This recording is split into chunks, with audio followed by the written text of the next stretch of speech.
What's really sad to me about the autonomous self is that it's been pretty successful in Mhm. creating that in women. Mhm. And really, another way to say the autonomous self is a lonely woman. Right. She's just alone. Right. And I have Right. so many friends who are in that situation where they're Yeah. like in their mid 30s and they want to be married. And they're like, Yeah. oh my gosh, like this is not happening. Yeah. Can you talk a little bit about the mental health implications of that loneliness? The first thing is that woman is also saying, where are the good men? So we have to start there. Where have the good men gone? Well, what most people, especially women, don't realize is women were the first to change in the 1960s because we changed our sexual behavior. And instead of requiring men to rise to the occasion and be worthy of good women, we just made ourselves available through the pill, through promiscuity. This became the No new accountability for men and for anybody. And so that's really where the first change came from. And we haven't scrutinized that at all. In fact, it's tragic because instead of saying like, this is actually not good for women and recognizing that and saying, maybe you should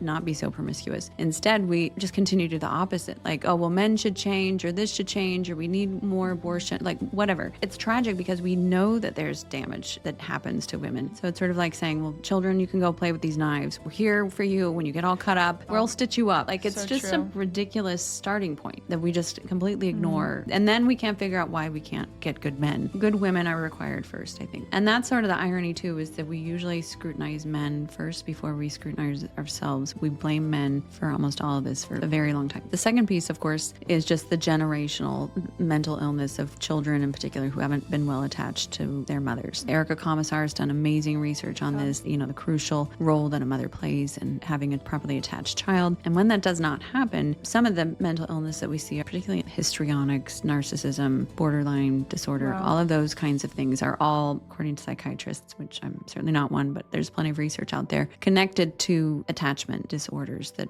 grown women didn't have proper amount of affection as a child. And so that manifests itself in various ways. Then, of course, there's just depression and anxiety that happen when you are alone. You're not grafted into a community. You're not grafted into God and the spiritual life. There's a woman named Hannah Spear who's a psychiatrist in Switzerland, and she talks a lot about how, she's got these women who have these different diagnoses, whether it's depression or anxiety and whatnot. And she says some of them, they've married a man who's sort of low on the neurotic scale, who's a good man. They get married and they have a child, and suddenly they're well. The problems are gone. So did they really have mental illness, or was it really just they needed to be loved and they needed a purpose? So it's really interesting to look at these issues because I think we gloss over them with pharmaceuticals instead of saying, like, maybe we should start encouraging women and men to get married and to be monogamous and to raise children in a loving environment.